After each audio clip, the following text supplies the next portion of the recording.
Fevralın 10-u səhər saatlarına olan məlumata əsasən, hazırda ölkə ərazisində yağıntılı və küləkli hava şəraiti müşahidə olunur. Əksər ərazilərə yağış, bəzi bölgələr isə qar yağır. Qar örtüyünün hündürlüyü Şahbuzda 37, Qaxda 25, əksər rayonlarda isə 6 sm-də qeydə alınır. Bir sıra ərazilərdə isə güclü şimal-qərb küləyi əsir.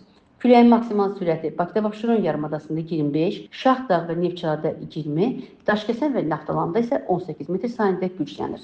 Bugün fevralın 10-u və 11-də Bakıda və Abşeron yarımadasında fasilələ yağıntılı hava şəraiti müşahidə olunacaq. Bəzi yerlərdə sulu qar yağacaq. 10-da yağıntıların qısa müddətdə intensivləşəcəyi ehtimal olunur. Güclü şimal-qərb küləyi 11-i gündüz cənub-şərq küləyi ilə əvəz olunacaq. Havanın maksimal temperaturu 2-5 dərəcə isti olacaq. Bölgələrdə də 10-u və 11-də yağıntılı hava şəraiti davam edəcək. Bəzi yerlərdə qar yağacaq. Ayrı-ayrı rayonlarda isə yağıntıların intensivləşəcəyi ehtimal olunur. 11 axşam saatlarından yağıntılar tədricən kəsiləcək.